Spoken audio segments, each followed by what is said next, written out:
través del... Hay muchos libros, por supuesto, ¿no? Estos no son los mejores, son algunos de los que podríamos consultar en algún momento para tener una referencia, ¿no? Una referencia de, bibliográfica en algún momento, además de los artículos científicos que puedan ustedes revisar, ¿no? Tengo entendido que ustedes ya llevaron el curso de fisiología, sin embargo vamos a hacer un breve paso, un breve recordaris, ¿no? Con la fisiología, pero digamos, una fisiología ya más orientada a la medicación farmacológica, ¿no? Porque los medicamentos van a ingresar tarde o temprano al torrente sanguíneo y de ahí van a ser distribuidos a los diferentes tejidos, ¿no? De ahí de la sangre van a pasar al interior de la célula. Ahí surge un concepto bastante antiguo que se llama concentración sérica, ¿no? La concentración sérica es la concentración, para la redundancia, que alcanza el medicamento en la sangre y que está disponible para ingresar a los tejidos. Todo aquel mecanismo fisiológico que lleve o que que tenga como consecuencia que el medicamento llegue a la sangre y esté disponible para ser utilizado, de todo eso se encarga la farmacocinética, ¿no? Es decir, todo aquel efecto, todo aquel proceso, perdón, que va a seguir un medicamento a estar disponible, eso se llama farmacocinética. Y ya todo lo que tiene que ver con el ingreso del medicamento a la célula y producir el efecto que nosotros buscamos, eso es farmacodinámico, ¿no? Básicamente, ese es el concepto, son los conceptos fundamentales el día de hoy. Muy bien, nosotros hemos visto en la práctica que hay varias vías de administración de los medicamentos. Una de ellas es la vía enteral, ¿no? Yo le voy a pedir, por favor, que abran su cámara, ¿no?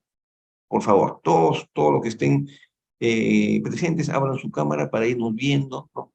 Para que sea una bonita costumbre, ¿no? No es que estén tomando desayuno, haciendo otra cosa y están con la cámara prendida, ¿no? Entonces yo, antes de continuar, por favor, los voy a invitar a todos, Fabiana, Iván, Miguel, Gabriel, Fabricio, etcétera, etcétera, a todos ustedes que por favor abran su cámara.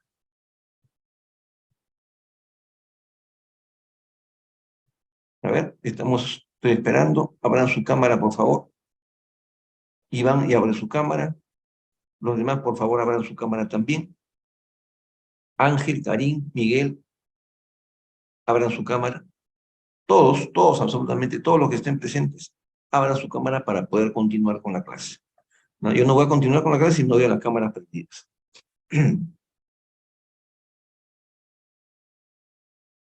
A ver, estoy esperando. Abran su cámara, por favor.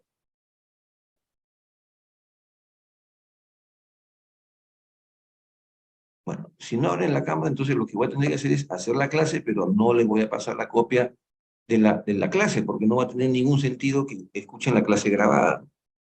Así que abran su cámara, por favor, o caso contrario, voy a tener que hacer una medida drástica de no compartir la clase.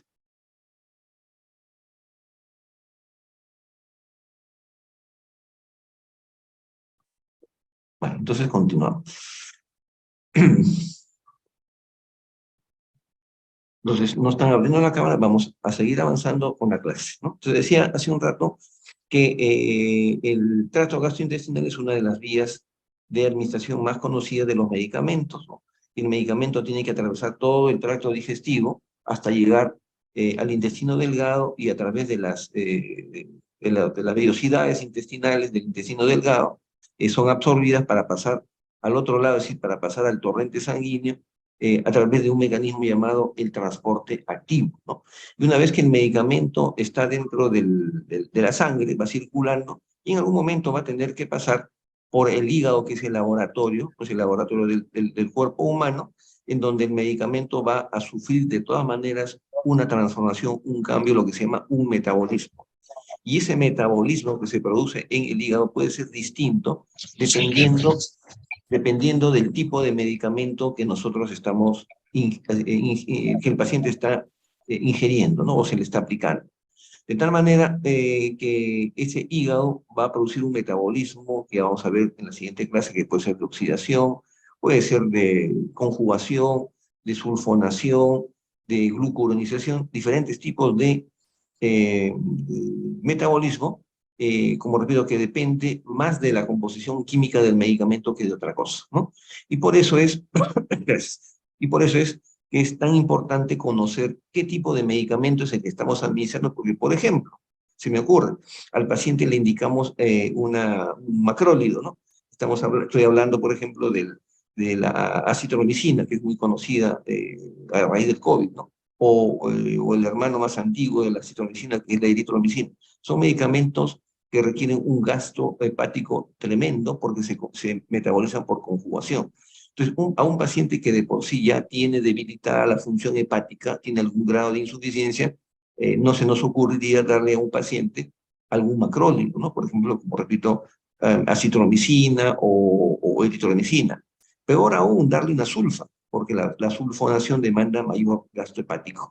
Y una mamá, ¿no? Una gestante, les consulta a usted y dice, doctor, ¿sabe qué? O doctora, tengo una hinchazón, tengo una infección dentaria, y la creencia popular es que no debe darse ningún medicamento a la pobre mamá y se aguanta la infección, se aguanta el dolor, y no es así. Tenemos que darle un medicamento que sea acorde a su condición fisiológica, ¿no? Que es la gestación, y por lo tanto tenemos que darle medicamentos o fármacos que no demanden un gran gasto hepático. Por eso es importante recordar la fisiología, ¿no? Y los medicamentos que no se absorben, finalmente terminan siendo, en el caso de los que se absorben por vía entérica, terminan siendo eliminados por las heces, ¿no? Y los otros medicamentos que ya están, todos los fármacos que ya ingresaron al torrente sanguíneo y que pasan por el hígado, finalmente son metabolizados y se produce una descomposición de esta sustancia química que da lugar a lo que se llama un metabolito, ¿no? Este metabolito, que es el producto del metabolismo o de la degradación de este medicamento en el hígado, sigue circulando nuevamente por la sangre, pero finalmente es depurado o filtrado, ¿no? En los glomérulos renales y es eliminado por la orina, ¿no? Ese es el marco general de los medicamentos. Doctor, y si el medicamento se lo aplicamos por inyectable, también va a ingresar al torrente sanguíneo, va a pasar por el hígado, una parte se metaboliza y se destruye, o se inactiva, perdón, y otra parte llega a los tejidos. Es decir, de toda la cantidad total de medicamento que se le administra al paciente, una parte se queda dentro del tracto gastrointestinal si la vía de administración es por vía oral, y una parte va a ser metabolizada en el hígado si el medicamento ha sido administrado por la vía, cualquier vía parenteral, ¿no? Y finalmente va a ser eliminada a través de la orina, en el otro caso. Entonces, las vellosidades intestinales juegan un rol muy importante, ¿no? En la absorción de los medicamentos. Hablábamos ayer durante la clase práctica que hay algunos medicamentos, muchos medicamentos, la gran mayoría de medicamentos que son ingeridos, ¿no? O administrados por vía oral, llegan al intestino delgado, pero no pueden pasar de manera automática del intestino delgado a través de las vellosidades al torrente sanguíneo.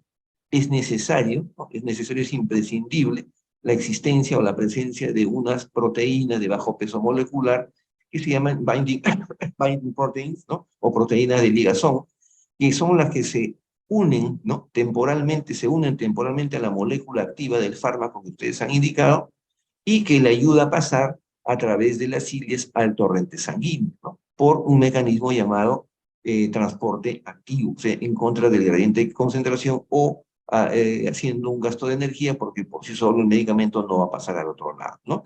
Esa es la razón por la cual existe lo que vamos a ver en la próxima clase, algunas interacciones medicamentosas en las cuales un medicamento A, ¿no? Llega a ligarse con esa proteína y cuando llega el medicamento B y esa proteína ya no está porque ya ha sido ocupada, ya se ha ligado con otra molécula anterior y se produce una inhibición del medicamento por competición, ¿no? O algunos trastornos gastrointestinales, pacientes de pronto están con diarrea, o el mismo medicamento, el mismo fármaco, si es un antibiótico, ha destruido la flora bacteriana, el paciente desarrolla una diarrea y simplemente estas proteínas que deben ayudar a que los medicamentos ingresen al torrente sanguíneo ya fueron eliminadas durante el cuadro diarreico. Entonces, simplemente el medicamento no se absorbe, ¿no? Por eso es importante la salud gastrointestinal, la salud del intestino delgado, comer una dieta detergente, ¿no? ¿Para qué? Para que elimine todo indicio, toda posibilidad de infección gastrointestinal. Hay algunos medicamentos que de por sí destruyen la flora bacteriana y otros que son inocuos, pero lo importante es que esa salud intestinal del intestino delgado es fundamental para la absorción de los medicamentos que son administrados por vía enteral, ¿no? Y luego, recordando un poco de fisiología, pues todos los medicamentos, todos los fármacos van, una vez que han ingresado al torrente sanguíneo, una vez que han pasado, ingresado al sistema arterial, van a ir de todas maneras al sistema venoso y van a pasar en algún momento también por el hígado, ¿no? Este maravilloso laboratorio que tenemos nosotros en el organismo, que dicho sea de paso es irreemplazable, ¿no? Hay órganos en el cuerpo que no se pueden reemplazar. Caso por ahora, al menos, caso del corazón, caso del páncreas, caso del hígado, ¿no? Aunque ya existe el, ¿cómo se llama?, el trasplante de hígado, ¿no? Sin embargo, todavía está bastante limitado. ¿Y qué ocurre en este hígado? Acá ocurre que los medicamentos, como se ve acá en el cuadro, una vez que son absorbidos, van a ingresar al hígado, van a ser metabolizados antes de continuar su paso al resto del sistema, y volver, perdón, en algunos casos al sistema arterial y la mayor parte de ellos desechados a través del sistema venoso, ¿no? Entonces, el sistema de la vena porta es importante porque, como curiosidad, recordarán ustedes, la vena porta transporta sangre arterial, ¿no? Y que la arteria hepática, contrariamente a lo que nosotros creemos, conduce o contiene, perdón, sangre venosa. No es una curiosidad, es una particularidad de este órgano tan maravilloso que es el hígado. Entonces, todos los medicamentos, una vez que han ingresado al torrente sanguíneo, estando en el sistema arterial, van a llegar en algún momento a la vena porta, ¿no? Y luego van a ser metabolizados para continuar con el ciclo. Entonces acá vemos un cuadro bonito también, donde se ve en primer lugar que el medicamento se ingiere, pasa por el esófago, ahí con la flecha, con el cursor. Luego el medicamento ingresa, seguimos la flecha, y pasa al sistema intestinal, y del intestino es absorber el medicamento para ir, en muchos casos, pasar primero por el hígado para el trabajo fundamental que realiza, que es el metabolismo, y si este hígado está en perfectas condiciones, pues va a metabolizar el medicamento después de algún tiempo, ¿no? Que coincide con lo que se llama el tiempo de administración de nuestro medicamento.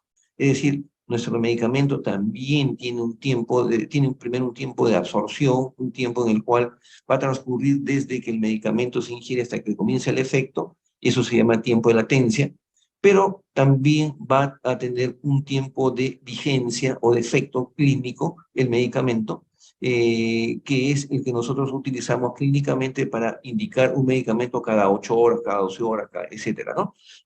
Y el artífice de todo eso es el hígado. Es decir, el medicamento no se elimina solo de por sí por la orina, sino que tiene que pasar por el laboratorio del organismo, que es el hígado. En el caso, por ejemplo, hay algunos medicamentos que tienen, bueno, la mayoría de los medicamentos, una vez que pasan por el hígado, se metabolizan y el producto es un metabolito que se desecha, ¿no? Que se pierde por la orina, que no tiene ninguna función. En el caso de la acitromicina, por ejemplo, estoy recordando que tiene una particularidad, ¿no? La acitromicina, una vez que es metabolizada en el hígado, se produce un metabolito de desecho, pero este metabolito sigue teniendo un efecto antibiótico, ¿no? Es una particularidad, pero la gran mayoría de medicamentos, en la gran mayoría de casos, este metabolito es totalmente inocuo e inactivo y es eliminado a través de la orina. Entonces acá vemos un cuadro en el cual el medicamento, sea que ingrese por vía oral al intestino para ser absorbido, o que sea administrado directamente a través de los tejidos e inyectado en el músculo, inyectado en el vaso sanguíneo, inyectado en la vena, ¿no? En cualquier lugar próximo a los vasos, la vía sublingual, por ejemplo, finalmente termina siendo absorbido e ingresa a la sangre. Y ahí sufre una primera degradación o metabolismo, una primera parte. No todos los medicamentos pasan por esas etapas. Hay medicamentos que simplemente sufren una oxidación y de ahí se produce el metabolito, ¿no? Por ejemplo, lo que sucede con las penicilinas, ¿no? En donde la oxidación es el mecanismo principal mediante el cual el medicamento se metaboliza. Pero hay otros medicamentos que, además de ser oxidados, tienen que sufrir una segunda fase de metabolismo, que se llama la conjugación, ¿no? Y la conjugación tiene varios tipos a la vez. Uno que se llama la conjugación propiamente dicha, otro que se llama la sulfonación, que solamente sufren ese metabolismo lo sufren aquellos medicamentos que tienen un radical sulfidrilo, ¿no? Sulfidrilo es el azufre, ¿no? ¿Quiénes tienen radical sulfidrilo dentro de los medicamentos que usamos en odontología? En primer lugar, las sulfas, ¿no? O sea, el cotrimoxazol. En segundo lugar, otro antibiótico conocido, o para otro medicamento conocido en ontología que contiene un radical sulfidrilo en su composición es la articaína. La articaína es un anestésico local. También es un radical, es una molécula de forma pentagonal que contiene un radical azufre o sulfidrilo en uno de sus extremos, ¿no? Y el tercer medicamento que también es muy utilizado en ontología, que también contiene azufre, es una molécula de azufre, son los coxitos, ¿no? Los coxitos son AINES, son antiinflamatorios no esteroideos. Entonces tenemos que tener en cuenta esa composición, porque esos medicamentos que sufren, que tienen que recibir un primer metabolismo y un segundo metabolismo, demandan del hígado un mayor gasto hepático. Por tanto, estas células hepáticas, estos hepatocitos, tienen que estar en las mejores condiciones. Si un hígado no está en óptimas condiciones por diferentes razones, ¿no? Por infección viral crónica, por, no sé, un problema congénito, porque el hígado está sufriendo de una lesión cancerosa, ¿no? O por cualquier razón, o hay algún grado de insuficiencia hepática, hay diferentes problemas, este hígado ya no va a trabajar de manera ideal. Entonces, el medicamento no se va a metabolizar adecuadamente y va a continuar en el torrente sanguíneo. Y va a quedar todavía una parte de ese medicamento circulando por el torrente sanguíneo hasta que le damos la siguiente dosis.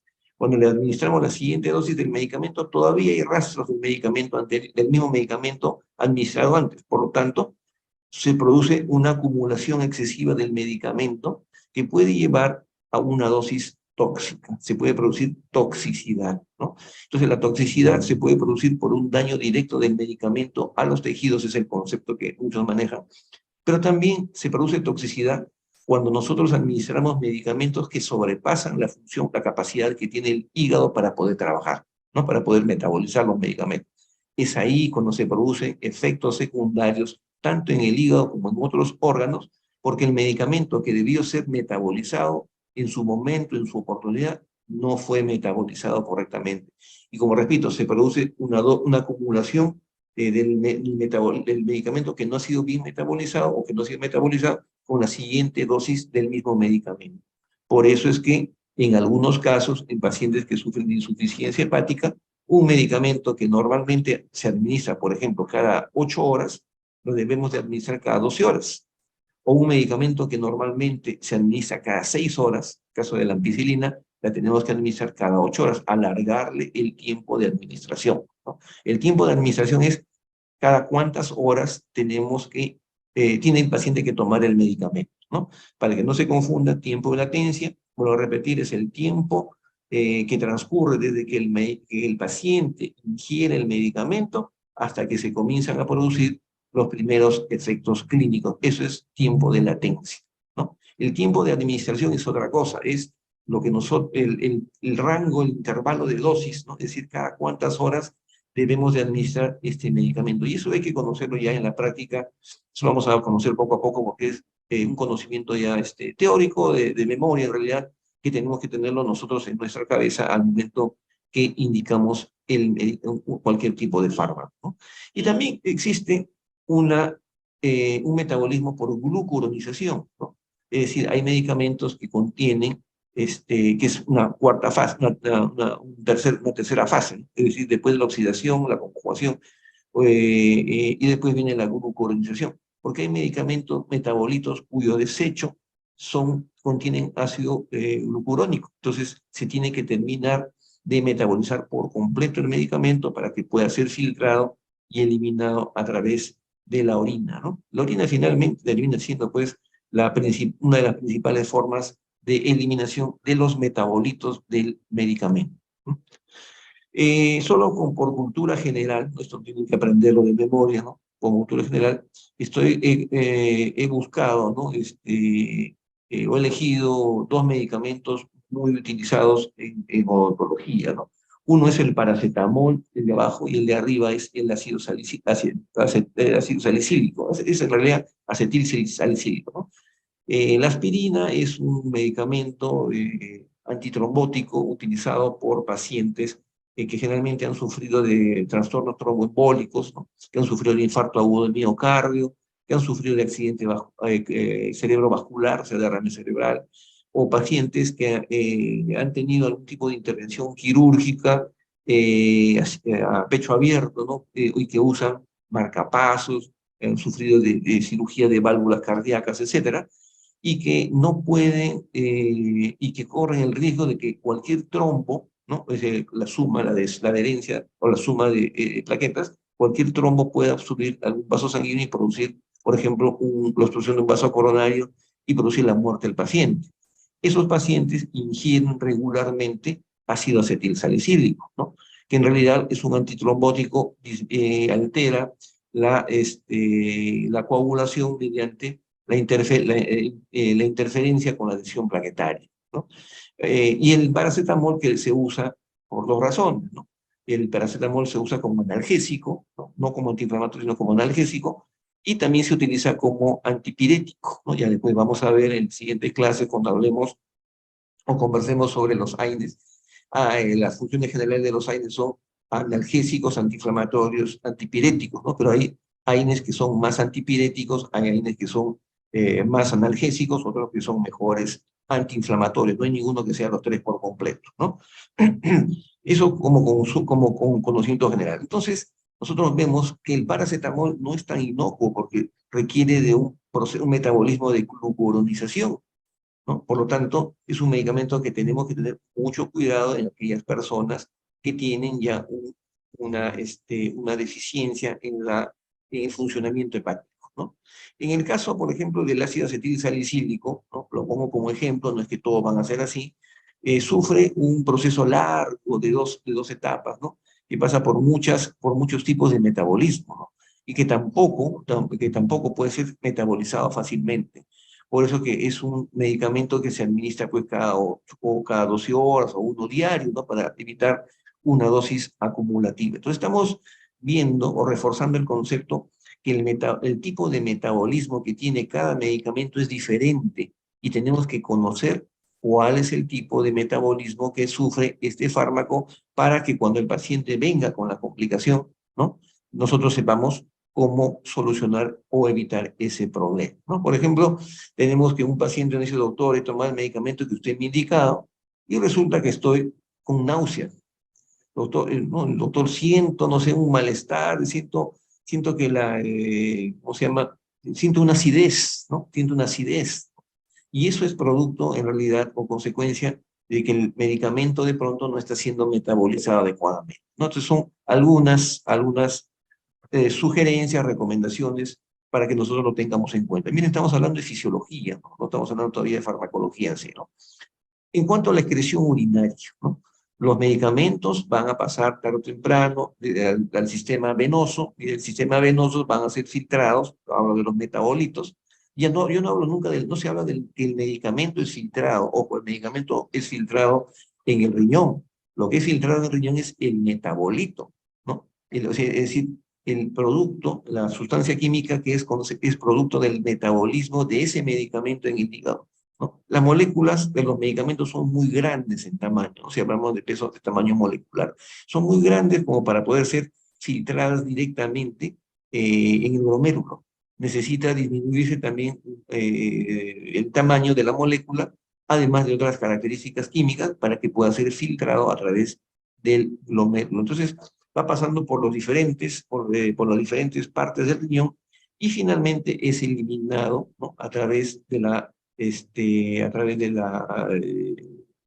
pelvis renal, ¿no? A los uréteres, y de ahí va a pasar a la vejiga y finalmente en la uretra, que es eliminado diferentes órganos externos en el hombre y en la mujer, ¿no? Entonces, de esta manera, hemos visto de una manera rápida la fisiología del organismo que guarda relación con los medicamentos, ¿no? Hasta aquí, no sé si hay alguna pregunta de parte de ustedes. Yo felicito, estoy acá con Ángel, con Iván, con Miguel, con Gabriel, con Melina, con Sebastián Pilar, parece Yaranga, ¿no? Que están con la cámara abierta. Igualmente yo invito nuevamente a los demás alumnos a que abran su cámara, ¿no? Esto es importante, chicos, para poder mantenernos en comunicación. Yo sé que la pandemia ha hecho presa también de nosotros. Entonces entramos ahora sí al tema del día de hoy, ¿no? O sea, es decir, la farmacocinética, ¿no? Hay algunas mnemotecnias que podemos utilizar nosotros para recordar en qué consiste este mecanismo de este proceso de farmacocinética, ¿no? Acá dice LACME, ¿no? Son las siglas de los procesos que forman parte de la farmacocinética de un medicamento, estamos hablando, ¿no? Y de otras sustancias también, de los alimentos también, ¿no? Lo que pasa es que el curso es de farmacocinética. Liberación del medicamento en este caso, ¿no? ¿Por qué? Porque si el medicamento es administrado por vía oral, tiene una cubierta, la tableta tiene una cubierta entérica. Recuerden que en la práctica estamos hablando por qué es importante la presentación comercial. El medicamento tiene una protección, ¿no? La tableta tiene una protección que impide que el medicamento sea, que el compuesto principal sea liberado antes de tiempo. Tiene que ser liberado, ¿cuándo? En el intestino delgado, ¿no? Y si es una suspensión, también tiene componentes que evitan la acción del jugo gástrico. Y si es un medicamento administrado por vía parenteral, también, porque los medicamentos que nosotros inyectamos no son sustancias puras. Por ejemplo, si nosotros como odontólogos inyectamos lidocaína, un cartucho de lidocaína, no le estamos administrando 100% de lidocaína, estamos administrando lidocaína al 2%. Quiere decir que el 2% del contenido de los mililitros, del volumen que estamos inyectando en el paciente para anestesiarlo localmente, solo el 2% es de lidocaína y el 98% es de otros compuestos llamados vehículo o excipiente.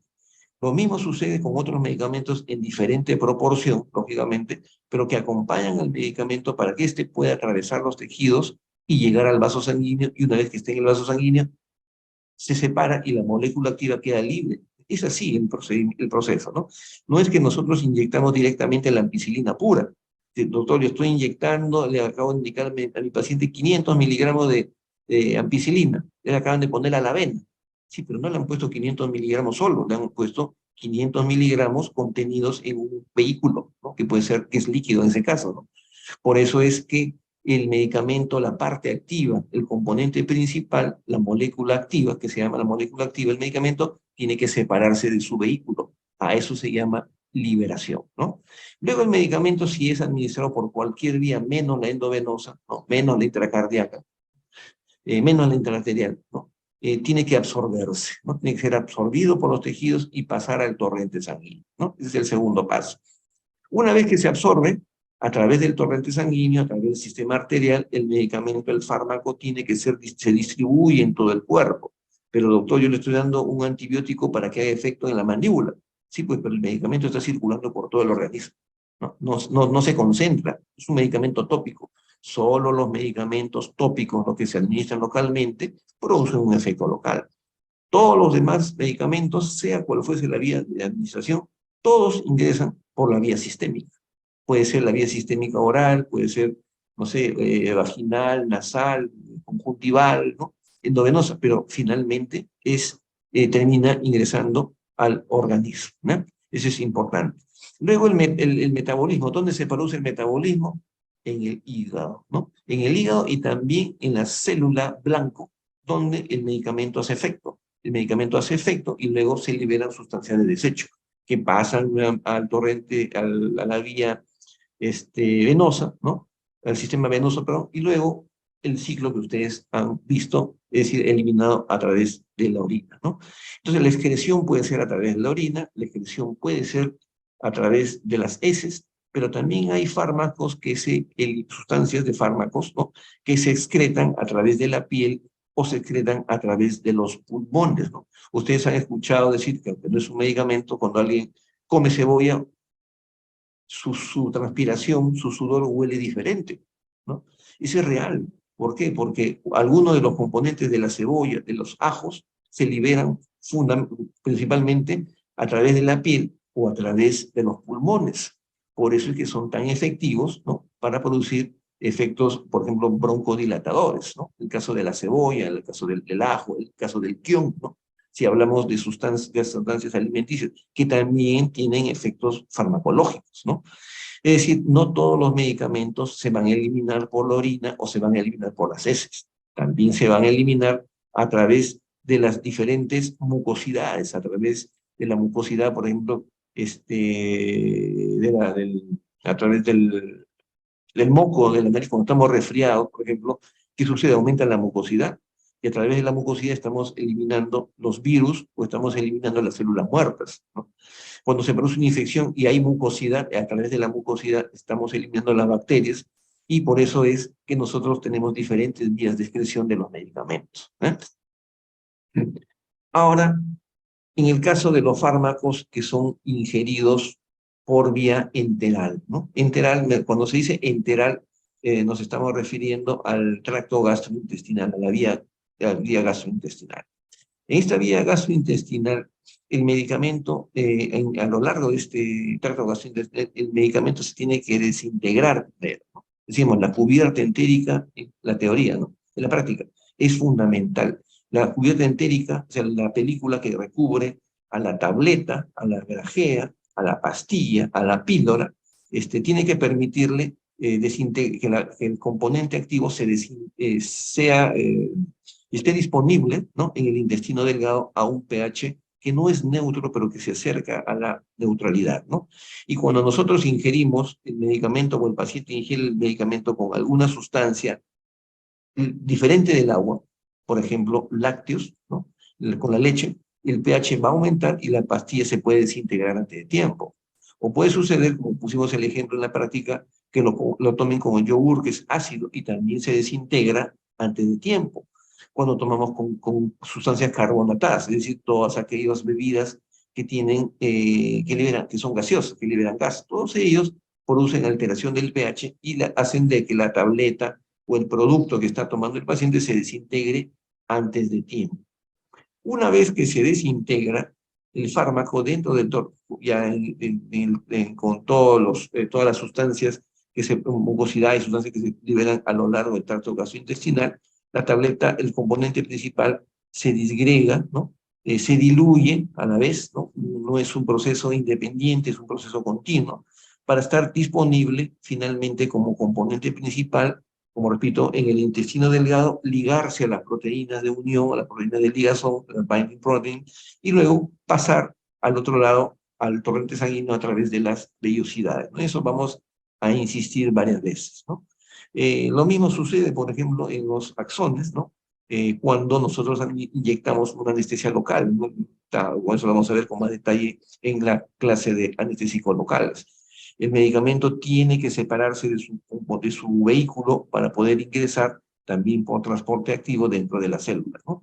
Pero para ello tiene que sufrir una serie de transformaciones en el camino.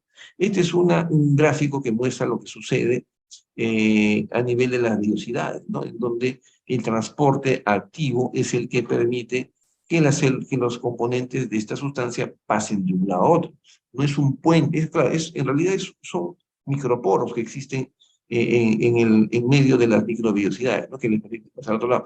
Pero ese paso no es un paso que se produce por transporte pasivo, sino por transporte activo. No hay ninguna forma que sea por transporte activo. Entonces, esta sustancia o este elemento que lo transporta llega a ser saturado, en algún momento se satura, ¿no? Y por lo tanto, cuando hay una dosis muy elevada o el mismo medicamento, o cuando se utilizan medicamentos o el paciente ingiere medicamentos que usan el mismo transportador, la misma proteína, el que llega primero es el que va a producir el efecto y el otro medicamento simplemente se va a eliminar por las heces, ¿no? Por eso es muy importante conocer ese mecanismo. Cuando hablamos de vía de administración, decimos cuáles son las vías a través de las cuales nosotros podemos administrar al paciente el medicamento que requiere, ¿no? En este caso, ¿no?, los medicamentos nosotros como profesionales podemos utilizar vías indirectas, ¿no?, o vías directas. Vías directas las usamos cuando queremos rapidez en el efecto, básicamente eso, ¿no? Bueno, queremos rapidez o queremos mayor eficacia porque algunos medicamentos realmente se absorben más, ¿no? Claro, se absorben más o están disponibles mejor cuando se administra directamente a través de los vasos sanguíneos, ¿no?, o a través de las vías parenterales, ¿no? En cambio, en las vías indirectas tenemos que esperar que la tableta se disuelva, se disgregue, ¿no?, se diluya, finalmente se absorba, y si se absorbe, y en buena hora se absorbe. O pueden haber problemas en el camino. En cambio, cuando queremos un efecto más rápido, utilizamos las vías que están más que relacionadas con los vasos sanguíneos. En algunos casos usamos directamente el vaso sanguíneo, ¿no? La vía endovenosa, la vía intraarterial. Bueno, nosotros odontólogos no usamos la vía intracardíaca, ¿no? Pero sí usamos la vía subcutánea y la vía submucosa, ¿no? La vía subcutánea, la vía submucosa son importantes y son rapidísimas, ¿no? ¿Por qué? Porque el medicamento, si bien es cierto, no es inyectado directamente al vaso sanguíneo, este medicamento es inyectado en una zona de alta vascularización. De ahí la eficacia y la rapidez de la vía subcutánea o de la vía submucosa, más de la vía subcutánea que la submucosa, ¿no? La submucosa es la vía que nosotros usamos, por ejemplo, los odontólogos, para inyectar nuestra anestesia, nuestro anestésico local, ¿no?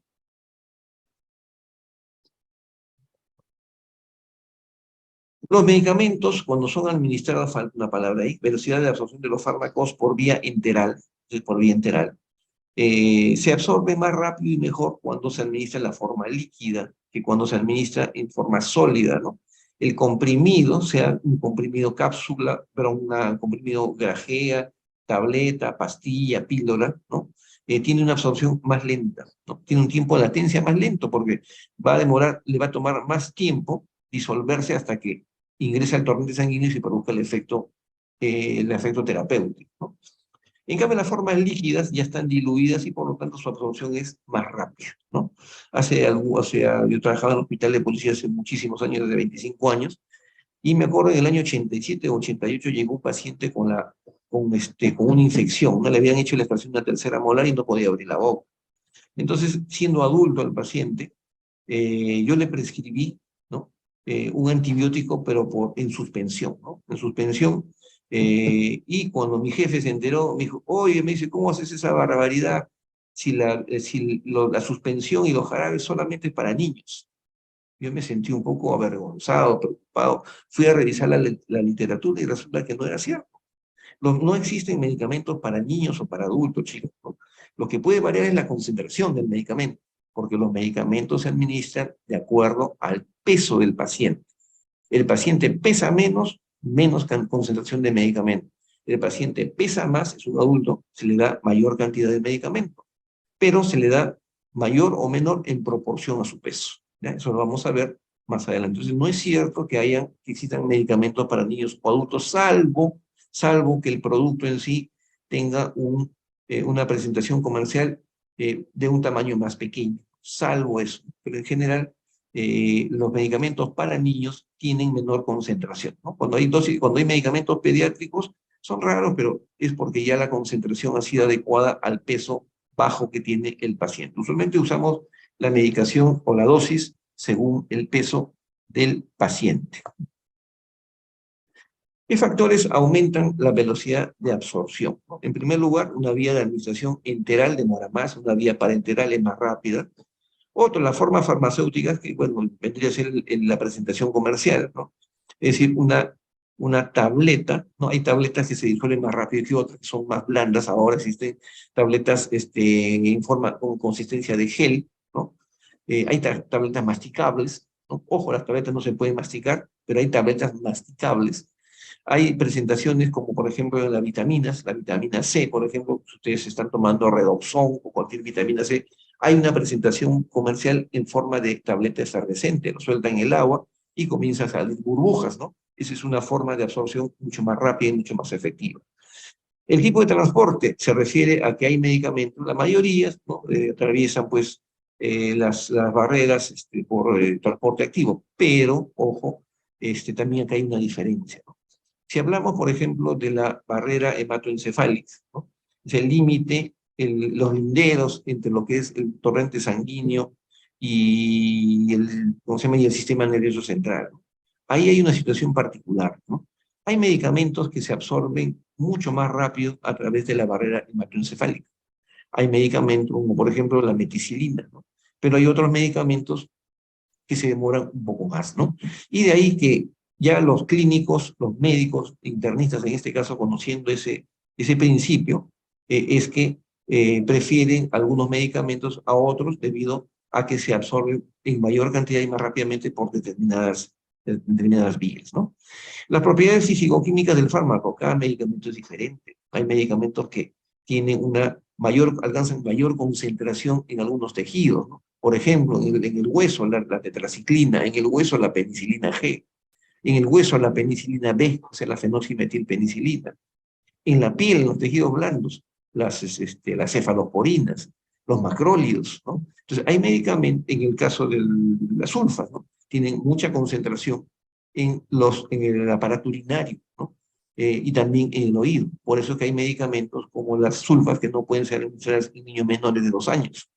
Y tampoco tetraciclina en niños menores de 2 años porque se puede acumular en el hueso y producir diversos tipos de problemas, ¿no? Luego, la irrigación sanguínea. Eso se da más cuando el medicamento se administra por vía parenteral, ¿no? Si colocamos una ampolla, ¿no? Un inyectable, cerca de una zona de alta irrigación, la vía subcutánea, se va a absorber más rápido que por la vía muscular, ¿no? Si a alguien le pone una ampolla en la nalga, la gente cree que el medicamento va a actuar más rápido que cuando se pone el mismo medicamento por vía subcutánea, ¿no? Es al revés, ¿no? ¿Por qué? Porque en el caso de la vía intramuscular, el medicamento se deposita en el músculo y de ahí pasa al torrente sanguíneo.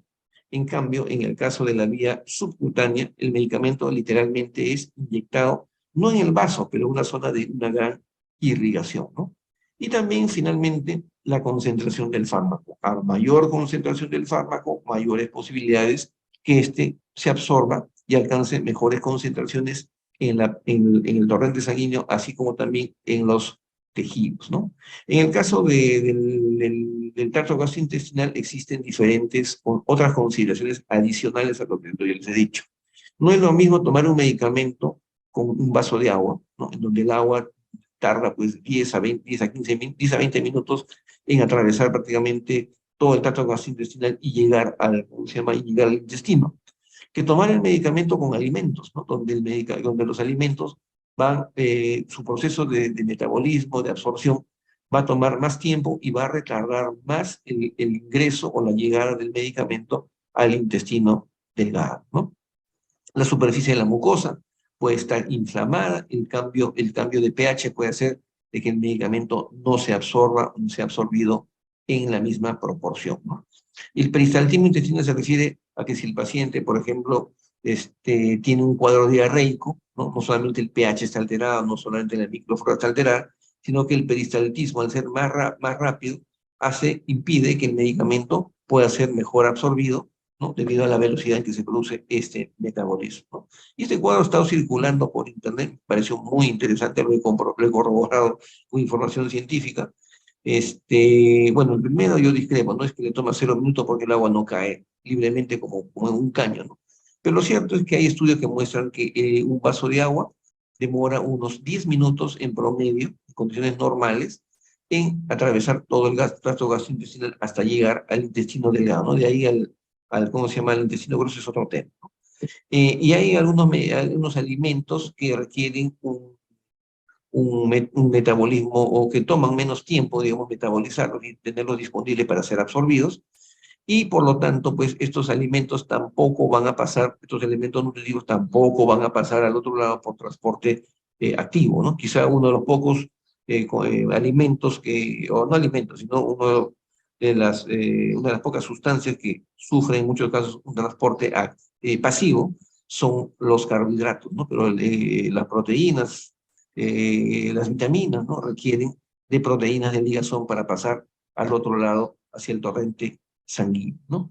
Entonces, cuando hablamos ya de biodisponibilidad, ojo, cuando hablamos de biodisponibilidad, estamos hablando que el medicamento ya está en el torrente sanguíneo, ya está en la sangre, ya está listo para entrar a la célula, ¿no? Eso se llama biodisponibilidad. De aquí para adelante ya no estamos hablando de farmacocinética, estamos hablando de farmacodinamia, es decir, todos los efectos que el medicamento puede causar, el efecto terapéutico, en este caso, que el medicamento puede causar en el organismo. Y aquí vemos un cuadro muy interesante, ¿no? Disculpen que esté un poco pixeleado, ¿no? He tomado de un trabajo de investigación que después también ha sido replicado en internet, ¿no? Acá se ve una curva, esta es la curva de Gauss, ¿no? La curva de Gauss, ¿no? Mide, el doctor Gauss, bueno, no fue doctor en realidad, ¿no? Fue un estadista que describió que las funciones biológicas siguen un comportamiento determinado, es decir, hay un punto en el cual cualquier sustancia, cualquier medicamento en este caso, o cualquier alimento, ¿no? Cualquier sustancia va a aumentar progresivamente a lo largo del tiempo, va a llegar a un pico máximo y de ahí va a descender, ¿no? Y se va a producir una curva que se llama efectivamente la curva de Gauss, ¿no? En donde la parte culminante debería estar en la mitad, no siempre es así, ¿no? Y que esa curva, en el caso de los medicamentos, va a depender de algunos factores, ¿no? Por ejemplo, focalicemos nuestra mirada en la vía endovenosa, la línea, la curva de color verde, ¿no? La línea horizontal es la línea del tiempo, y la vertical, está aquí, es la concentración del medicamento en este caso. Cuando administramos un medicamento por vía endovenosa o intravenosa, que es lo mismo, el medicamento aumenta su concentración rápidamente en el torrente sanguíneo. Va al hígado y el medicamento comienza a disminuir su concentración. Así como rápidamente hace el efecto, así también rápidamente es eliminado del organismo, ¿no? Por eso que se ve una curva verde que sube rápidamente y luego va descendiendo. Claro, no tiene una caída libre porque no es un proceso fisiológico, ¿no? En el caso de la línea, perdón, discúlpeme, la viendo, no sé, la línea roja, una concentración altísima y ahí va cayendo por caída libre. La línea verde es la línea de la administración intramuscular, ¿no? Acá sí se va cumpliendo más la curva de Gauss positiva, ¿no? Es decir, el medicamento va aumentando en su concentración en la sangre porque va pasando del músculo a la sangre y de ahí se metaboliza y va comenzando a caer, a caer, a caer, a caer, a caer, ¿no? La línea celeste es la vía subcutánea, ¿no? Es bastante rápida, ¿no? Y luego también va cayendo progresivamente en su concentración. Y finalmente tenemos la vía oral, que es la línea roja, la de abajo, ¿no? Que va produciendo un incremento progresivo en la concentración del medicamento y luego va cayendo, pero su efecto puede ser un poco más prolongado en el tiempo. Entonces, las sustancias que se administran directamente en la vena, en los vasos sanguíneos, van a tener un efecto muy rápido, pero el tiempo del efecto no va a ser tan rápido. Entonces, ¿qué cosa es la farmacodinámica? La farmacodinamia, como dice acá, es el estudio de los efectos bioquímicos y fisiológicos de los fármacos y sus mecanismos de acción para efectuar. Es decir, todo, como le dije hace un rato, todo aquello que sucede desde que el medicamento está en el torrente sanguíneo, ingresa a la célula y produce algún efecto bueno o malo, eso es farmacodinámica, ¿ya? Entonces, todo eso es importante saber. Doctor, y cuando el medicamento vuelve, los desechos del medicamento después de hacer un efecto en la célula y la célula lo elimina fuera de su membrana celular, bueno, ahí regresa al torrente sanguíneo, pero pasa al sistema venoso y vuelve a funcionar o estamos nuevamente en el nivel de la farmacocinética, ¿no? Entonces la farmacodinamia solamente se refiere al momento en el cual el medicamento ingresó al torrente, a la célula y produjo el efecto interno, sea positivo o sea negativo, dentro de la célula, ¿no? Entonces, en la farmacodinámica nosotros tenemos que tener en cuenta que estamos hablando de la acción o el efecto del medicamento, del fármaco que nosotros estamos administrando. Queremos que el medicamento tenga un buen efecto. Y ayer hablamos también en la práctica sobre los medicamentos genéricos, ¿no? ¿Recuerdan? En el caso de los medicamentos genéricos ocurre lo siguiente, ¿no? Que muchas veces la cubierta entérica no es de la mejor calidad y al torrente sanguíneo no llega en óptimas condiciones. Y si llega en óptimas condiciones al torrente sanguíneo, no alcanza la misma concentración a nivel intracelular, ¿no? Por eso que la farmacodinamia, la biodisponibilidad de un medicamento genérico muchas veces no es la ideal frente a un medicamento de marca. No digo que los medicamentos genéricos sean malos. Lo que pasa es que en el Perú no existe un control de calidad y biodisponibilidad. Solo es un trámite administrativo que el medicamento o que la empresa hace con su medicamento en la DIGEMIT, que es un órgano dependiente del Ministerio de Salud. Esta es la curva de Gauss, ¿no? En la curva de Gauss todo aumenta hasta que llega a un punto máximo y luego el organismo autorregula ese proceso y lo elimina, ¿no? Hasta alcanzar una concentración mínima. En la curva de Gauss no existe el cero al final, ¿no?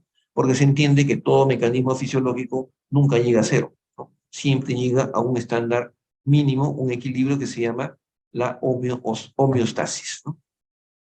En consecuencia, por lo que hemos explicado en farmacodinamia, la farmacodinamia de un medicamento no necesariamente es igual al de otro. Cuando dos medicamentos tienen la misma presentación comercial, tienen la misma concentración, por ejemplo, dos tabletas de paracetamol de 500 miligramos, eso se llama equivalencia farmacéutica, ¿no? Repito, la equivalencia farmacéutica es aquella en la cual dos productos, dos sustancias medicamentosas, dos fármacos, tienen la misma presentación comercial y tienen también la misma concentración en la tableta, en el jarabe o en lo que sea, ¿no? Pero si estos dos medicamentos alcanzan la misma concentración dentro de la célula y producen el mismo efecto, ahí se habla de bioequivalencia, ¿no? Por eso dice acá la diapositiva de la OMS, dice, la equivalencia farmacéutica no necesariamente implica bioequivalencia. ¿Cómo sabemos que una equivalencia farmacéutica va a resultar en una bioequivalencia? El Estado, a través del Ministerio de Salud, debería tener un gran laboratorio que el Perú no lo tiene, ¿no? Para verificar si cada medicamento que ingresa al mercado peruano realmente cumple con los estándares de calidad respecto a la biodisponibilidad de ese medicamento. Mientras no existe ese órgano, nosotros vamos a estar siempre al albur que si el medicamento que hemos comprado en la farmacia realmente surte un efecto o no surte un efecto, ¿no? Ahora, no sé si hasta aquí, de parte de ustedes, chicos, hay alguna pregunta, ¿no? Esta es una parte bastante teórica, ¿no? Ahora vamos a hablar, antes de pasar a los conceptos básicos que ustedes tienen que manejar para poder conversar y poderlos entender a partir de las siguientes clases, ¿no? Porque a partir de las siguientes clases ya yo voy a hablar de largo palabras técnicas, ¿no? Y todos me van a seguir porque yo estoy seguro que ustedes van a manejar estos términos. Pero no sé si de parte de alguno de ustedes hay alguna pregunta. Pilar, no sé, Miguel, Gabriel, o seguimos avanzando. ¿Está claro? Perfecto. Ya está. Conceptos básicos. Acá yo no voy a hablar de procesos, sino voy a hablar de términos en concreto, ¿no? Términos que vamos a utilizar en la práctica. Cuando hablamos de farmacología, estamos hablando de una disciplina, ¿no? Una disciplina que se encarga del estudio de los medicamentos y de sus efectos, ¿no? Pero no necesariamente se está refiriendo a la parte clínica. ¿Qué cosa es lo clínico? ¿No? ¿Qué cosa entendemos por clínico? Clínico es aquello que el odontólogo, en este caso, el médico cirujano del odontólogo, ve con sus propios ojos en el paciente.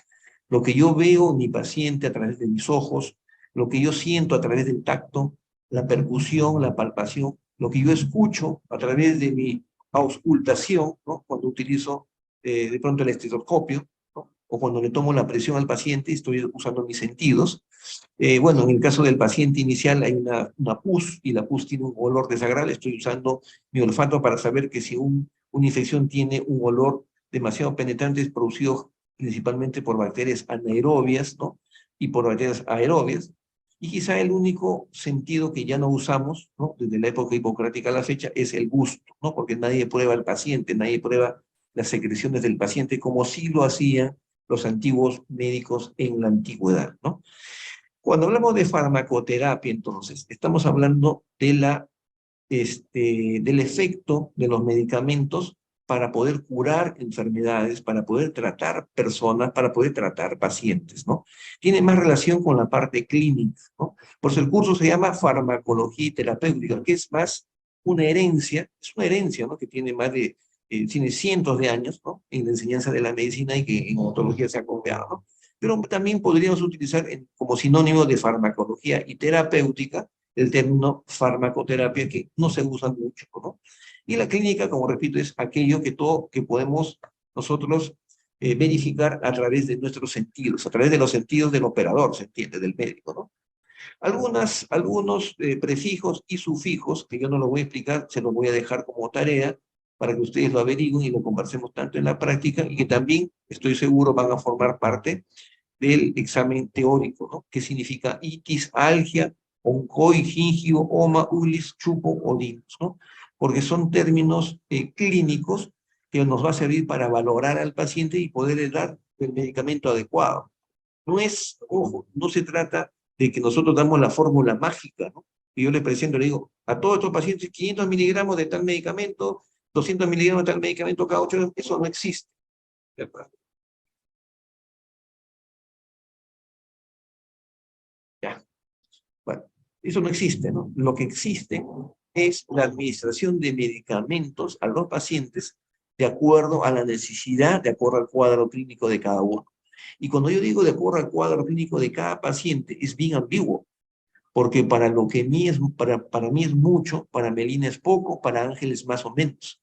Por eso que para estandarizar nuestros criterios y poder administrar el medicamento de manera correcta, tenemos que ver o al paciente o tenemos que ver imágenes de personas que han tenido o sufren enfermedad, ¿ya? O sea, no se puede administrar un medicamento solo porque se lee un protocolo. Durante la época del COVID hubo una barbaridad, ¿no?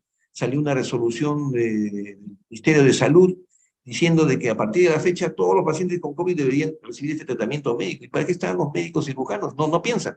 No, no, cada paciente es diferente. Por tanto, no existe una medicación, ¿no? Farmacológica, no, ninguna medicación que pueda estar dada mediante un cliché, ¿no? Una fotografía, ¿no? Los medicamentos se administran de acuerdo al cuadro clínico del paciente y de acuerdo a su peso. Esos son los parámetros generales. Hay otros específicos ya de acuerdo a la enfermedad. Diagnóstico es un término clínico, ¿no? ¿Qué significa diagnóstico? Ya diferente, diferenciar, distinguir. Gnosis con G, ¿no? Gnosis significa conocimiento.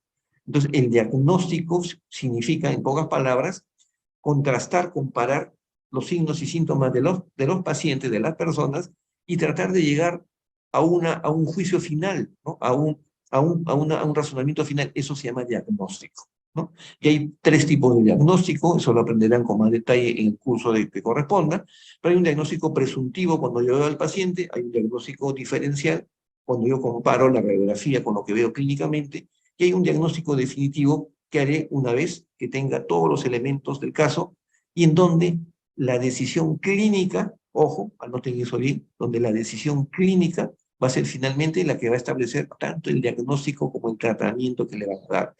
Cuando un paciente está enfermo, la curación puede ser con medicamentos, o sea, medicina, o puede ser con cirugía, ¿no? No se ha inventado otra forma.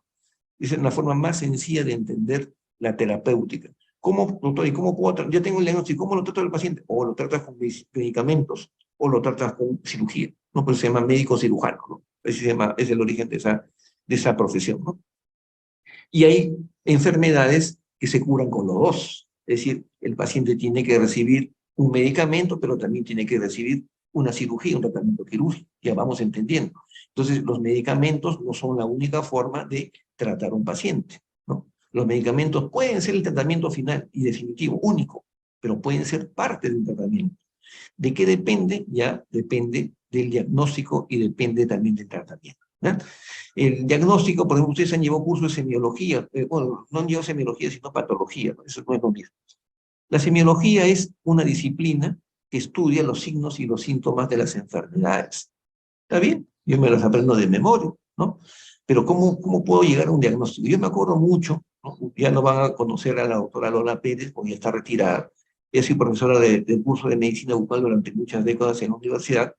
Y yo siendo alumno como ustedes en el cuarto año, un día nos tomó examen la doctora, me acuerdo. Siempre cuento esta anécdota porque es así típica, ¿no? El tema del examen era enfermedades virales, infecciones virales. Y yo no les miento, no es vanidad personal, pero me saqué 20 en el examen. La doctora me sacó adelante, me felicitó, a mi gusto, yo no entraba en mi pellejo. Y de ahí nos fuimos a la práctica al hospital, y hacía prácticas en el hospital 2 de mayo. Y vino un paciente, dijo, a ver chicos, ¿qué cosa tiene este paciente? Todos nos miramos, no sabíamos cuál era el diagnóstico. Pero ¿cómo dicen ustedes? No saben. Y tú me dices botetando, tú que te acabas de sacar una, ¿no sabes? No, doctora, no sé qué cosa es. Pero lee qué cosa tiene ese paciente. Nos habíamos aprendido de memoria los 5 signos cardinales de la estomatitis herpética primaria. Y el paciente que nos presentó la doctora tenía solamente 3 signos. Y en nuestra cabeza no cabía. Y cuando la doctora nos dijo, esta es una infección viral, esta es una estomatitis herpética primaria. Ah, dijimos todos, nos miramos todos los alumnos, ¿no? Pero lo que pasa es que todos los pacientes no pueden tener todos los signos y síntomas, ¿no? Por eso es que, aparte de la semiología, que es la ciencia, existe la semiótica. La semiótica es el arte de diagnosticar, ¿no? Por eso ahí está la diferencia entre alguien que se aprende de memoria los medicamentos y alguien que sabe cuándo administrar un medicamento u otro. Eso lo van a aprender todos ustedes, ¿no? Pasamos de diagnóstico a pronóstico. No me gusta mucho esta palabra porque es muy esotérica, ¿no? El pronóstico puede cambiar en cualquier etapa del tratamiento o de la evolución del caso.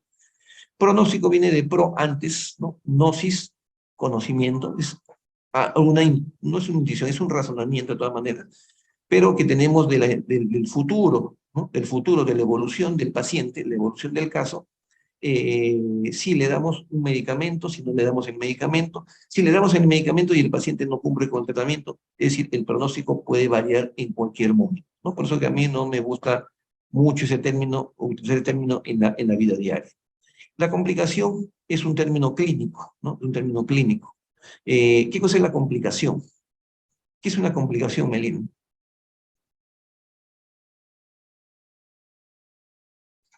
Como una enfermedad. ¿Qué más? Hoy es día del examen final, sales de tu casa y el carro, el auto que te iba a llegar se malogra.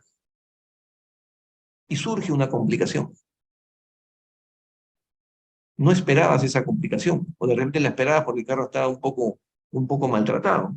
El hecho es que tú partes de una situación clínica en la cual el paciente, en el punto A, no tiene ningún problema. El paciente viene para hacerse una extracción, más claro.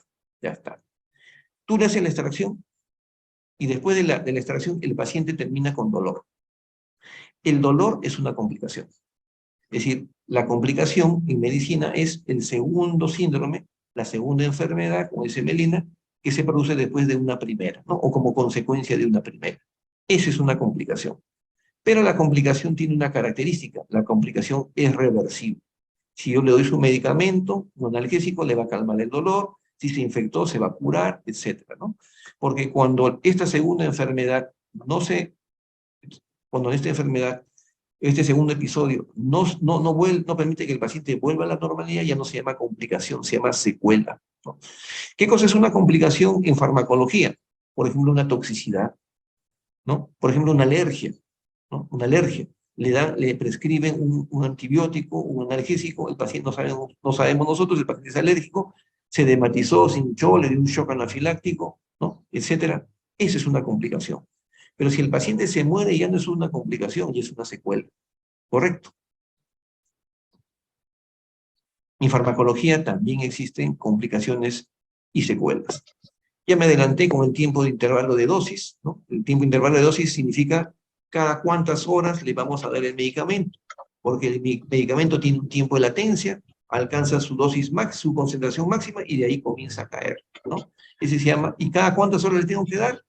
Eso es el tiempo de intervalo de dosis, porque tengo que mantener una concentración mínima de ese medicamento para que pueda mantenerse el efecto. ¿Qué es el tiempo de latencia? También me adelanté, es el tiempo que transcurre desde que le damos el medicamento hasta que empiezan los signos, hasta que comienzan los efectos clínicos. Pero en una tableta, cuando el paciente toma una tableta, el paciente no sabe, no puede saber en qué momento está empezando el efecto clínico, ¿no? Por eso lo tenemos que saber de manera teórica. Diferente a que si me ponen anestesia local, ahí sí me doy cuenta, en el tiempo cero me ponen la inyección y después de algunos minutos se comienza a adormecer el labio, la lengua o lo que sea. Y la vida media, que es otra cosa, que se confunde con intervalo de dosis, la vida media es aquella que ocurre, es cuando el medicamento alcanza el pico máximo acá, y el medicamento comienza a perder hasta el 50% de su concentración, ¿no? Deben estar chateando seguramente con Alexander, que se está riendo. Hay que prestar atención. Entonces, la vida media es el tiempo que transcurre desde que el medicamento alcanza la máxima concentración hasta que pierde el 50% de su concentración, ¿no? Por ejemplo, la vida media de la ampicilina es 1 hora y media, pero yo no le voy a dar la ampicilina cada hora y media, le doy cada 6 horas. ¿Por qué? Porque la vida media del medicamento es diferente como concepto al intervalo de dosis, ¿no? Y a veces utilizamos equivocadamente el concepto de vida media, ¿no? La vida media como sinónimo de intervalo de dosis. Y el tratamiento, ¿no? Es el procedimiento que hacemos nosotros, que puede ser médico o que puede ser quirúrgico para solucionar la enfermedad o el problema que tiene el paciente. Y el tratamiento puede ser de acuerdo a diferentes situaciones, puede ser curativo, puede ser paliativo o puede ser sintomático, ¿no? Por ejemplo, si nosotros le damos un antibiótico a un paciente porque está con una infección, queremos que se cure, ¿no? Ahí está claro, ¿no? Si nosotros sabemos que el paciente está con cáncer, ¿no? Cuando el oncólogo le dé el medicamento contra el cáncer, ya el paciente y el doctor saben que el paciente no se va a curar. Por lo tanto, el tratamiento solamente va a mejorar la calidad de vida del paciente. Cuando el medicamento, en este caso, o el tratamiento en general, mejora las condiciones generales del paciente, mejora su calidad de vida, eso se llama tratamiento paliativo. Y tratamiento sintomático es aquel que nosotros damos cuando el paciente está enfermo, pero nosotros no podemos esperar mucho tiempo antes de iniciar el tratamiento porque el paciente se puede complicar, entonces le damos un tratamiento basado en los signos y síntomas del paciente, ¿no? Entonces, en conclusión de lo que hemos conversado el día de hoy, tanto la fisiología como la farmacología tienen muchos puntos en común, ¿no? No podemos separar el curso de farmacología del curso de fisiología, ¿no? No podemos separar la farmacología del curso de medicina, de cirugía, etcétera, ¿no? Como hablamos en varias oportunidades, nosotros tenemos que aprender primero la parte normal, ¿no? De los tejidos, en este caso de la boca, el aparato masticatorio. Después debemos de aprender la parte patológica y después tenemos que aprender cómo se cura ese paciente, es decir, o se cura con medicamentos o se cura con, con cirugía, ¿no? Con cirugía lo aprenderán en el curso de cirugía, curar con medicamentos u otros tipos de terapia lo aprenderán en el curso de medicina bucal. Lo que vamos a aprender en este curso es en qué están compuestos los fármacos, cuál es el efecto que producen en los diferentes tejidos o en las diferentes enfermedades de acuerdo al grupo de medicamentos que utilicemos nosotros en este caso, ¿no? Entonces, ¿alguna pregunta de parte de ustedes? La próxima vez no solamente quisiera verlos a los que están con la ventana abierta, sino a todos en general, ¿no? De todas maneras, no sé si hay alguna pregunta. Yo te llamo más bien dentro de un rato, Melina, para coordinar la fecha del presencial, ¿ya? Para tratar de hacerlo antes de fin de año, no va a ser que cierren la universidad.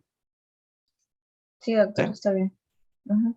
Nos vemos entonces, chicos. Que tengan un buen fin de semana. Hasta luego, doctor, cuídese. Nos Gracias, vemos. doctor. Hasta Hasta la luego. próxima, gracias. Gracias. Hasta luego, doctor. Nos vemos. Hasta luego, doctor.